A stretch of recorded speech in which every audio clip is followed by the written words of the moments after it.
Có những thứ càng khoe ra thì càng nghèo đi, càng nói nhiều thì càng mất phúc. Nhưng cuộc đời bây giờ mấy ai chịu im lặng. Tôi biết, nói như vậy nghe có vẻ ngược đời. Người ta đầy dẫy những thứ muốn khoe tiền, khoe nhà, làm chút việc tốt cũng phải chụp hình. Nhưng người nào đã sống đủ lâu, trải đủ nhiều, vấp đủ đau mới hiểu một sự thật.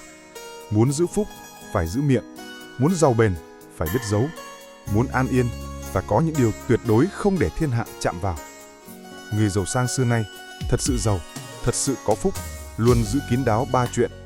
Không phải mê tín, mà là trải nghiệm, được trả bằng thời gian và tổn thương. Hôm nay, tôi sẽ nói thẳng, nói thật cho bạn hiểu.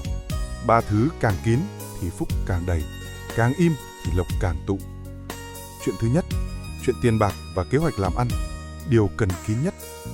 Nghịch lý đầu tiên của đời người, ai cũng thích nói về tiền, nhưng càng nói, tiền càng dễ đội nón ra đi. Người xưa nói, tài bất khả lộ. Nghe từ xưa cũ, nhưng giữa thời đại phô trương này lại là chân lý sắc bén hơn bao giờ hết. Đừng khoe thu nhập, đừng khoe của cải. Bởi một khi bạn khoe, bạn tự tạo cho mình 3 thứ kẻ thù. 1. Kẻ ganh tị, họ không vui khi bạn thành công. 2. Kẻ mượn lợi, thấy bạn có là tìm cách nhờ vả. 3. Kẻ quan sát, họ sẽ soi từng lời, từng bước bạn đi. Tiền bạc thích sự thân lặng, phúc khí sợ ánh mắt con người. Bạn càng khoe, lộc càng tàn. Người giàu thật không bao giờ khoe. Người khoe nhiều, chưa chắc đã thật sự giàu. Trong kế hoạch làm ăn, thành rồi, hãng nói, một ý tưởng tốt mà nói sớm quá sẽ chết sớm. Đời này nhiều người không xấu nhưng tò mò, và nhiều người không giúp được bạn nhưng đủ lời để bạn mất tinh thần. Tôi từng chứng kiến nhiều người kế hoạch đang tốt, ý chí đang mạnh, chỉ lỡ nói vài câu với nhầm người, thế là mất lửa, mất tập trung, mất luôn thời cơ. Làm ăn là cái khí, nói sớm là tàn khí, lộ sớm là mất vận. Sống giản dị để tài lộc yên chỗ của nó. Một người đàn ông có tiền mà khoe khắp nơi chỉ đang tự chuốc phiền. Sống giản dị không phải nghèo mà là thông minh. Giàu kín đáo mới là giàu lâu bền. Chuyện thứ hai, chuyện gia đình, càng nói ra ngoài càng mất phúc. Bạn có thể đối mặt áp lực bên ngoài, nhưng đừng bao giờ để chuyện trong nhà thành chuyện ngoài chợ. Mâu thuẫn gia đình tuyệt đối không đưa ra ngoài. Vợ chồng giận nhau là chuyện bình thường, cha mẹ con cái bất đồng cũng bình thường. Nhưng khi bạn kể cho người ngoài, câu chuyện sẽ không còn nguyên bản. Người ngoài không sống cuộc sống của bạn, nên lời khuyên của họ nhiều khi chỉ làm mọi thứ tệ hơn. Nhà còn hoa khí, lộc mới còn đường để vào. Nhà ồn ào chuyện thị phi, phúc sẽ tự rời đi. Đừng kể quá nhiều chuyện riêng tư. Có những gia đình, chuyện gì cũng nói. Tiền bao nhiêu, tiêu sao, ai làm gì, ai sai gì. Nói nhiều quá rồi chính mình mệt, người nghe cũng mệt.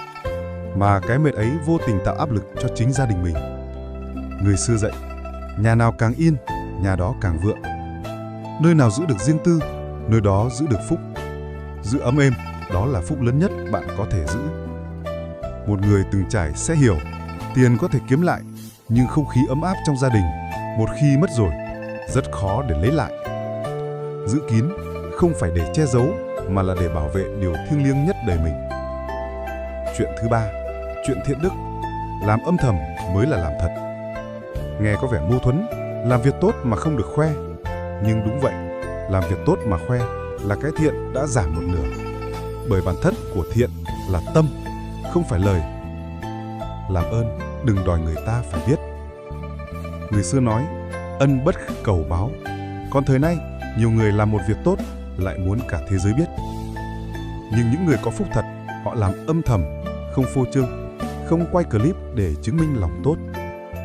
Phúc đức giống như dòng nước ngầm, không thấy nhưng nuôi cả khu rừng.